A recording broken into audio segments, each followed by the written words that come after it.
होगा तो रखिए, नहीं तो वामन देव का पिक्चर लगाना बस. I'll just read once, I won't report. We don't have time for all that. Just keep Lord Vamana's picture.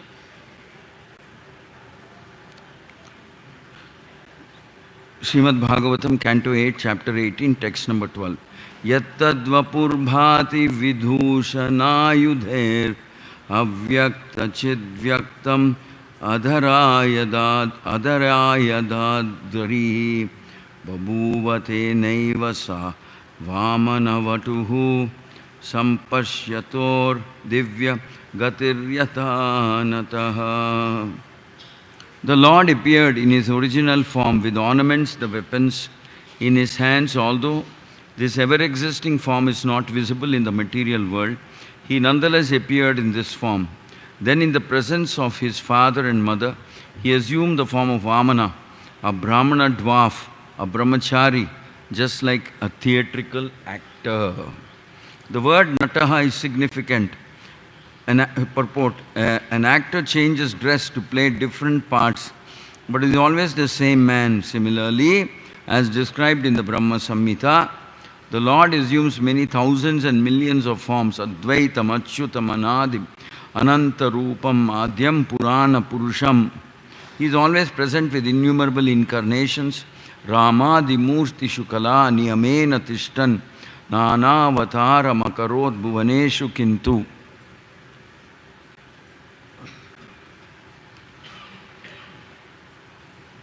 Nonetheless, although he appears in various incarnations, they are not different from one another. He is the same person with the same potency and the same eternity and the same spiritual existence. But he can simultaneously assume various forms.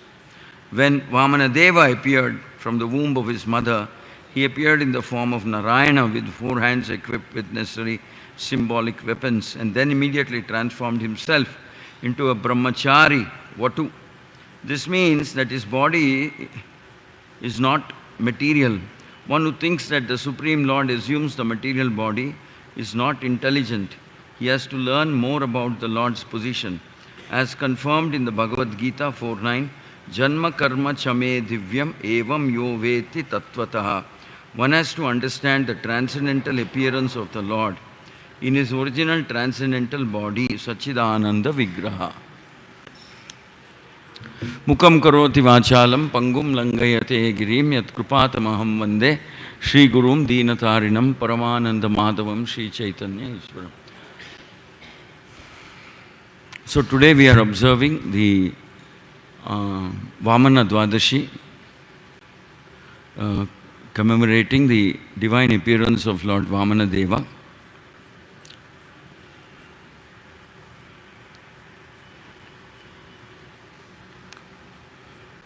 So Lord Vamana appears to Kashyapa and Aditi.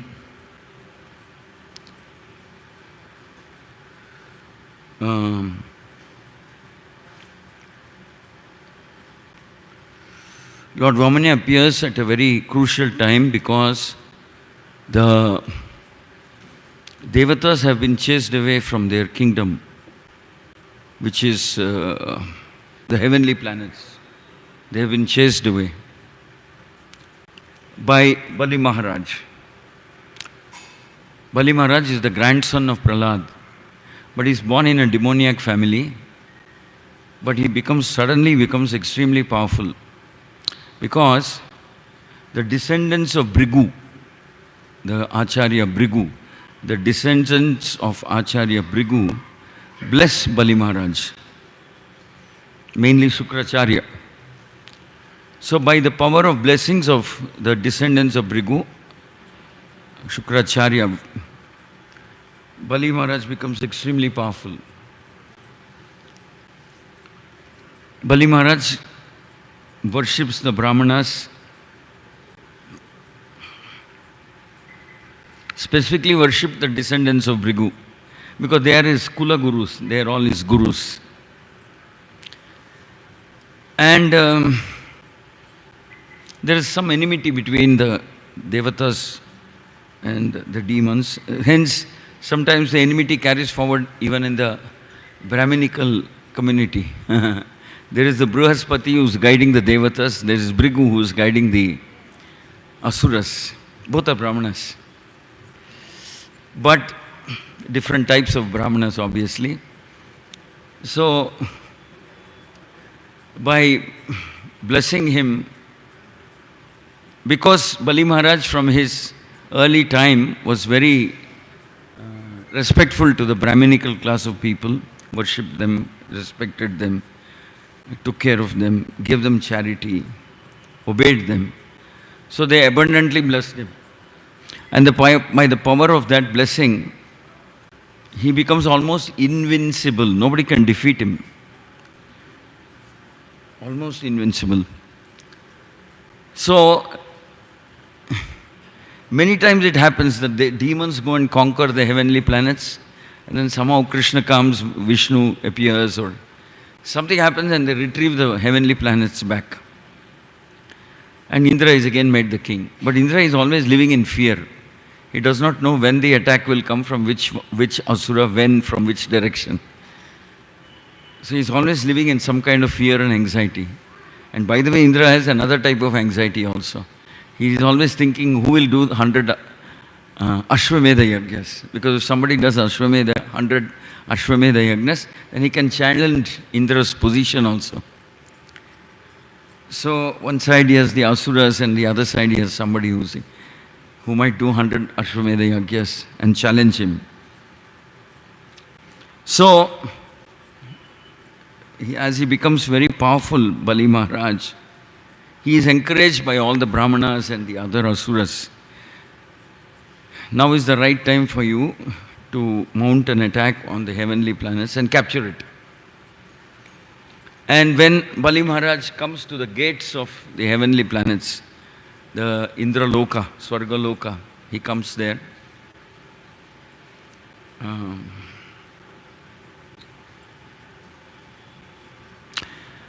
Then Indra goes to consult Brihaspati. Indra goes to consult Brihaspati, saying, they are attacking me, what am I supposed to do? And Brihaspati advises Indra, saying, maybe it's not a right time to oppose Bali Maharaj. Bali Maharaj is coming with the full blessings of his gurus and his acharyas, his gurus basically. I don't know if we can call them acharyas, but definitely his guru. So he's coming with the full power of all of them. Maybe it's not a right time for you to oppose, and maybe if you oppose also, I don't see how you can win. So the best thing is, all of you escape from the heavenly planets, all the devatas. So all the devatas take the advice of Brihaspati and they escape from the heavenly planets. In other words, they don't fight, they don't wage a war, they don't try to protect their kingdom, they run away. They just go away. And Bali Maharaj conquers the whole heavenly planets, like they say sometimes, without firing a single bullet, without releasing a single arrow. He captures the whole of the heavenly planets because they abdicated, they just gave up and ran away. And they're so morose. They were very disappointed and very morose and depressed. Oh, we lost our kingdom. And so on. And then what happens is that all the devatas are born from Aditi. Aditi is the divine mother of the devatas. So Aditi also becomes very sad that my children have lost their kingdom. And some demon is sitting there now. Bali Maharaj was an extraordinary devotee also in his own way. But he was born in an Asura Kutumba. So some demon has captured our kingdom. So she is very depressed. And then when she is discussing this matter with her husband, Kashyapa will advise her, you do the Payovrata. Please perform Payovrata. I can understand that you're feeling depressed, very disturbed. Maybe you perform the Payovrata to please Supreme Lord Vishnu, Narayana, then maybe some relief you will get. So that is how she very strictly follows the Payovrata. as per the advice of Kashyapa, as explained in the Vedic scriptures. The Payovrata is that a vrata where you are asking the Supreme Lord to be born in your family, in your womb or something. So she is worshipping Vishnu, and finally at the end of performing Payovrata, the Lord appears in front of her and accepts. He says, all right, I'll appear in your womb. So, and that form is Lord Vamana. The Lord appears, but it is said that when he appears, like he appears in the prison house of Kamsa, he appears in his four-handed form, the beautiful four-handed form. And then transforms into a dwarf, into a short dwarfish Brahmana form. And there are very nice descriptions of the beauty of Lord Vamana. He was extremely beautiful. He was so effulgent. He could light up the whole universe from his effulgence. He was so radiant. He was so attractive, like that. So Vamana appears there. And then, as per the plan of Lord Vamana, he goes into the assembly of Bali Maharaj when Bali Maharaj is performing, I guess, the 100th Rajasuya Yagya, no, Ashwamedha Yagya, when he is performing, under the guidance of Shukracharya. So it said that when little dwarf Brahmana is walking into the assembly of all these great sages and the asuras, very naturally they are attracted and they are become respectful to Vamana, holding a little umbrella and carrying a water pot, carrying kamandalu, etc. They become naturally attracted that they all stand up and give respect. And then even Bali Maharaj is forced to stand up and acknowledge. He says, I am so blessed that such a powerful Brahmana like you has come into my assembly, like that. So they have a brief conversation. Then Bali Maharaj says, I am sure you have approached me at this hour because I think you want some charity. So what is it you want? What is it I can give to you? So then Bali Maharaj says, then Vamana Dev says, yes, I came here, I want looking for something, and I just give me 3 steps of land. Bali Maharaj says, why 3 steps only? I can give you an island, I can give you one planet, I can give you anything. Then Vamana Dev says, very philosophically he says that, you see, I should take what I need, essentially need. What I need, not what I want. So 3 steps are enough for me, nothing more. And if I go as per my want, then whatever you have will not be satisfactory to me. I should go, I am a Brahmana, I should go, I should strictly ask only those things which are essentially required. So please give me 3 steps of land. So that's how he asks, and Bali Maharaj says, no, I am asking you once again, think carefully. Then Bali Maharaj also makes one statement, he says, you look like a Brahmana, you are so effulgent, you look so brilliant, but I don't think you have sufficient intelligence. He looks at Vamana and says, I don't think you have sufficient intelligence. I think you're still a kid or something. How can you come here and ask me 3 steps of land? You should ask gold, heaps of gold, silver, this, that, an island, a planet, whatever, something. Just 3 steps of land. Then Bali Maharaj, Vamana Dev says, no. You may think whatever you like about me, but I will only take exactly what is essentially required for me. I am very happy with 3 steps. Then Bali Maharaj will reluctantly say, all right, I'll give you the 3 steps of land, and that's when he agrees. After he agrees, Shukracharya becomes angry. Shukracharya asks him, how could you accept? How did you promise? Without asking me, without verifying with me. How do you know who he is? He's Vishnu. He's come here to destroy you. He's your enemy. He will grab everything that you have and he will give it to Indra. Prabhupada says that was a major, what shall we say, how will you maintain yourself? How will you maintain? Actually, Prabhupada says, Shukracharya is not asking how will you maintain yourself if you lose everything. Shukracharya is asking how will you maintain me if you lose everything that you have. And Vamanadev is watching. Let's see what Bali Maharaj will do this time. He is watching. Then Shukracharya finally curses Bali Maharaj. He says, you are condemned, like that he says, because Shukracharya will tell him that you go back on your promise, you don't have to give. There's no need. When a promise is threatening your very existence, there's no need to honor your promise. Like that he will say, but Bali Maharaj will not budge. He'll say, no, once I have promised, I have promised. I can't go back.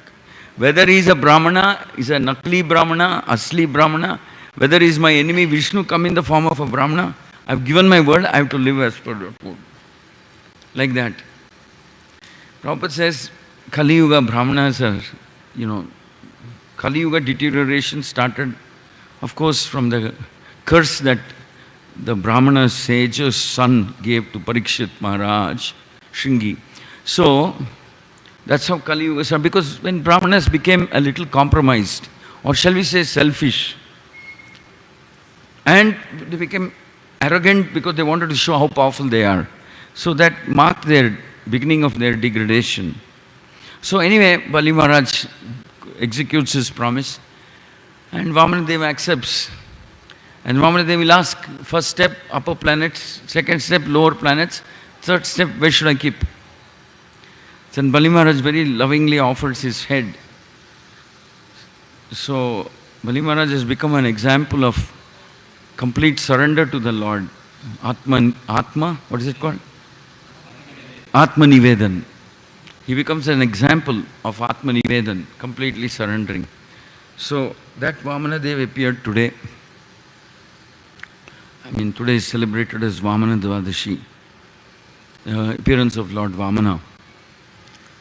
So he was very small, dwarf, but he is Vishnu. So sometimes we also make that mistake. We look at some devotee and say, yeah, come on, he just became a devotee now. He's young. I've been serving for 30 years or 40 years. Why should I learn from him? What is it I can learn from him? So we tend to make, when we look at some people, we make some prejudiced judgments. He's young, he's small, he's junior, like that. Actually, nobody is junior, senior in front of Krishna. It depends on how serious and how earnestly we surrender to Guru and Krishna. So we can't go by size, we can't go by age, we can't go by... Of course we respect elderly Vaishnavas and sadhus and saints. But that doesn't mean we don't learn from anybody else. That doesn't mean we don't learn from anybody else. Wherever there is genuine knowledge, we want to learn. Whoever can teach us, we want to learn. And everybody has something that they can teach us. Everybody has some skill. I strongly believe that Krishna has blessed every one of us. We just have to discover it and then use it in Krishna's service. It's not the monopoly of the older people that only they can teach or something. Not necessarily like that. So we can't go by age, size, or other external factors. We go by how sincere they are, how intensely, how carefully they have applied themselves to process of bhakti, and then we learn from them. Just yesterday I was watching something, it says Vaishnava's quality is that he's eternally learning because he wants to improve. He wants to serve Krishna, Guru, Krishna more, serve them more, please them more. Always. A genuine devotee is always eager and anxious to learn. So we don't go by external considerations.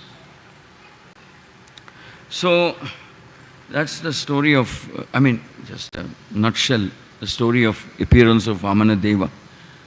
So then of course Vamanadeva blesses Bali Maharaj and says, I'm very pleased with your surrender.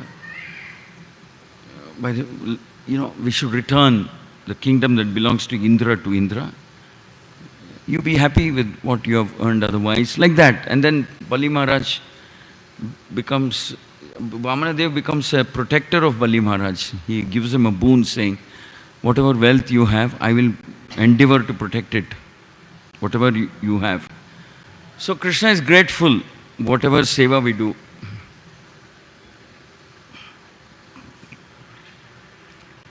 Whatever seva we do, Krishna is grateful.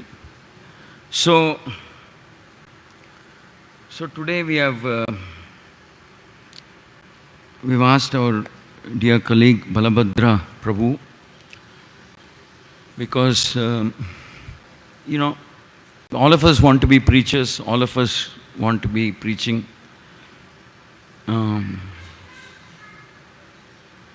But we also have to learn how to be effective preachers. One thing we have learned from experience is that sometimes just enthusiasm is not enough. We have to be trained.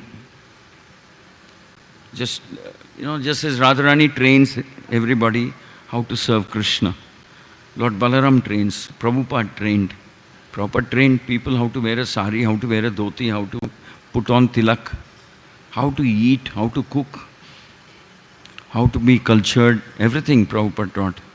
So we have to be taught, we have to be, also we have to learn.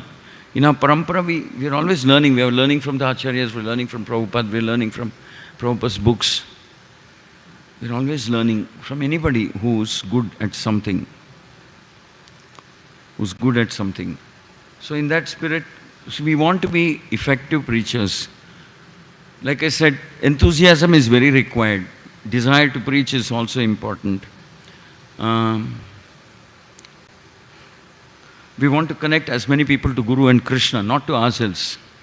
That's not our goal. We don't want people to be connected to ourselves. Not that I want to become a bigger hero.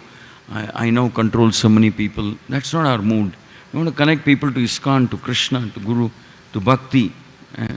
And be very happy when they're connected and they're making progress. So we need to learn, because people are changing now. This age, especially after this internet revolution, especially now after the social media thing, people are changing so much. It's becoming quite a challenge to get hold of them, get them to participate in some training program. In olden days it used to be different. Sunday feast, people would flock. Now they come, but they don't have that same kind of attention span. If I say I'll do 18 days, 18 Sundays you please come, chances are very few will turn up consistently. But if I say 18 days, I'll do a program for you, you can sit where you are, at home, you can learn from there, you can learn it on internet, just log into Zoom, and chances are that many, many more people will learn. But we've also seen that in internet space, the challenge is holding on to the people. Very big challenge. First day, 100 people, then second day, 70, 80, like that. We have seen that the number of people attending will reduce because, like I said, the attention span is reducing, and there's so many other distractions. So we have to learn how to teach effectively. Like all these corporate companies learn how to advertise effectively, how to promote their products and services. Because we have to grab people's attention and then make them register, and like that. Products are sold on the internet, so many things are happening. So Mahaprabhu has given us this facility called internet and social media. So why not use it effectively? There are people who have used it. Like I was giving the example of Namanishta Prabhu, president of ISKCON Mangaluru. He has taught a staggering number of 12 lakh devotees, 18-day course, 12 lakhs. That's 1.2 million. Can you believe it? I'm definite that it's some kind of a Guinness record or something. Imagine teaching 1.2 million, 12 lakh students in 11 languages or something like that over the last 3-4 years. So there are many, but they have applied their time, their energy, their intelligence in understanding, learning how to do, and how to do it effectively, how to do it properly. And sometimes what happens is, because whatever we are teaching and preaching is not so effective, we lose interest. Arey, kaam nahi karega, this won't work. Because we are not, the problem is not that it won't work, it will work, but just that we have not applied our mind and intelligence to learn how to use this medium. How to use this. We have to learn, because we cannot, see, it's like this, we can invade into everybody's life through social media and internet. I can't knock the door and enter someone's house. They may stop me if I go in this dress. I can't even get into apartments because there's security and this and that. I can't get into offices of people. But through the internet, I cut through all the barriers. No barrier can stop me. I cut through all barriers, all obstacles, and I can just reach out to his heart. There's no barrier at all that can stop an internet from functioning. So social media is a powerful tool. And we are seeing people are using it very effectively. I mean, the movie industry, the OTTs, the Netflix and the, what do you call them? The Netflix and the Amazons and others, they're using it. They make billions of dollars on the internet. Some companies exist only on internet, like the Amazon and the Flipkarts, etc. So we have a chance, we want to grow. Guru Maharaj just said, make Bangalore the first Krishna conscious city. And we have to learn how to do it. COVID was a different time. Everybody was locked up at home. So they were waiting for some time pass activity and they would enroll. But now it's become a challenge, because we have to compete to get their time. They can watch a movie, they can watch IPL, they can watch a cricket match, they can watch a football, they can watch hockey, they can watch serials, they can do anything. Or they can log in and hear a Bhagavad Gita class. So we have competition on internet. We have a lot of competition, but there's a way of doing it nicely. There's a way. Like, for example, when we first started social media, I remember the first few reels that we made, Instagram reels. We used to get 100, 200, 300 views, 400 views. But then we went on doing it we had a team called the G-Mans, went on doing it. And I remember one time, about 2 years back, when we went to Tirupati to meet His Holiness Japataka Maharaj. By that time, many of our reels had crossed 1 million. Some reels 1 million, some reels 1.5 million, like that. Guru Maharaj just couldn't believe. He said, because even Mayapur had not reached that number. No ISKCON temple. We were among the first to crack the 1 million barrier. Instagram views, what do you call it, Facebook, etc. Views, crossed that barrier. So he asked, who's doing it? How are you doing it? Can you show me what, like that? Now, we shared some of those videos. I guess Guru Maharaj sent it to the Mayapur department. Now Mayapur is also doing good. But there was this one girl who was doing that at that point of time. Guru Maharaj called her and said, can I see her? Can I meet her? Had she come like that? And I remember Guru Maharaj gave her a name. Guru Maharaj called her the real girl. He called her the real girl and gave her a special garland when we told him that she's the one who's making these reels. So now, many people are doing, many temples are doing, and some temples are so effective in raising money also. The Dwarka temple is so powerful on the internet. Now, for example, Namanishta Prabhu in Mangalore temple, they have raised something like 15 to 20 crores. He has raised 15 to 20 crores on the internet without stepping out of his room. Can you imagine this? He built a whole temple. Of course, maybe 5-10 crores they raised by going out meeting people. The rest of the money, just without even stepping out of his room, he raised the money. So we have to learn. I am very clear that we have to learn how to do it effectively, how to do it nicely, correctly, impactfully. Others are doing, so we should also learn how to do it impactfully. So Bala is teaching. After some time, there are others also who are doing and who are doing successfully now. Navadvip Mataji will also teach certain aspect of the do's and don'ts, what we should do, what we cannot do. Like that. So I want all of you to attend this class, this orientation program. After this orientation program, then we'll enroll those who are interested in a detailed class, in a detailed program. And those who go through this detailed training program, they will become automatically eligible to become teachers. Online teachers. Oh, there's one more thing I forgot to mention. What I didn't mention is that I believe I've already interacted with Bala a few times. I've seen him, how successful he is. I believe that he has done this program more than 50, 60 times, the 18-day course. And before that also he was preaching here. He has done online preaching, offline preaching, Bhakti Viksha preaching, all types of preaching he has done. So the point is that many of the techniques that he has, and he has also learned from others. He has learned from Namanishta. Basically he has experimented.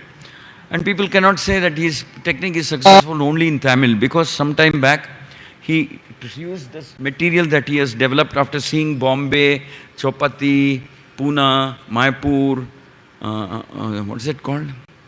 Delhi, Chennai, all the materials, 18-day courses that he has seen, he has compiled. That has now been translated into Telugu. And he gets one lady to teach in Hyderabad, not in Hyderabad, in Andhra. One lady takes this course. And he says that, I know that lady, I know that couple, Ashokatma and his wife. She is sitting there, a lady, a housewife, gets the same amount of success that Bala is getting in Tamil. She's getting it in Telugu. So which means this teaching technique works across languages also.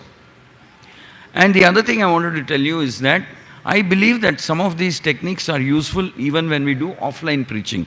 That means direct face-to-face preaching. Some of these techniques are very useful. So I am inviting you to next maybe 1 hour, 20 minutes or 30 minutes. He will share his experiences and his techniques that he has learnt, and that whatever experiments he has done, what has worked, what has not worked. Sometimes they ask a question, oh, I have been worshipping Sai Baba so many years, so does it mean I should stop worshipping Sai Baba? In my house, our family tradition is to worship Muruga, so you are calling him something else. No, where will I go? Like that. So we also learn how to handle these sensitive questions. Sometimes we don't answer the question directly. He asks a question, the technique Bala taught us is that you tell them you come tomorrow's class, then you will get the answer. Like that. So he makes them come to the next class. So it's pretty interesting. You see, we are working on this model that Guru Maharaj wants. Oh, the last few Saturdays that he gives classes, 2 Saturdays when I sat through the class, I heard him say, I want all my disciples, I want everybody in ISKCON to become a preacher, effective preacher. I want everybody. And in one class, I remember he said, I want all of you to become preachers, and said, oh, those who are interested, please raise your hands. Like that. So he's encouraging. Now, Guru Maharaj is now saying everybody should become Guru also. Millions of people should become Gurus. Now, what to speak of preachers, they should also become Gurus. At least let us learn how to preach, because Bangalore is an amazing opportunity. 1.4 million people are there. 1.4 million, no, crores. I'm sorry. 14 million people, 14 to 15 million people live in Bangalore. Imagine we do this effectively and people start coming to our temple. Namanishta Prabhu, Mangalore temple president, has more than 1,000 devotees who have registered into Bhakti Shastri in the first batch. How does that sound? 1,000 who have registered in the first batch. Now he says, let the first batch be over. Out of the first batch, I will make many of them teachers. Then I'll multiply. The next batch, maybe we will do 10,000. Maybe we'll do 10,000 students. Because I'll have more teachers. So this multiplication happens on internet very nicely. It can happen. So I have invited, I discussed with the leaders also. We invited Bala. So I'll hand over to him. Listen to this. It's an orientation program. And I want all of you who attend this program to register for the training program, those of you who are interested. And your efficiency, instead of getting 10%, out of 100 who join, only 10 will stay. So that will increase to 40, 50. Imagine if it increases to 70 or 80. how much more successful this temple will be. What is the right word? This temple will be too tiny, small. We're already discussing what to do because Radha Ashtami and Janmashtami is so crowded. So we're trying to figure out how to expand the temple hall. When we grow, we won't think in terms of expanding the temple hall. We'll start thinking in terms of having another temple somewhere. I don't know where, wherever Giridhari permits, wherever we get a land or something. So that's the possibility. And all corporates in the world are recognizing the power of internet. We should not go back. We should lead the revolution. We should lead it. Now, teaching industry has moved more or less completely moved online. So we are the biggest and we are the best in the world in terms of our philosophy, etc. We should be leading it. So thank you very much. Hare Krishna, Krishna Krishna, Hare Hare, Hare Ram, Hare Ram. I'm happy that we're starting this effort on Vamana Dwadashi because Vamana is small. He started small.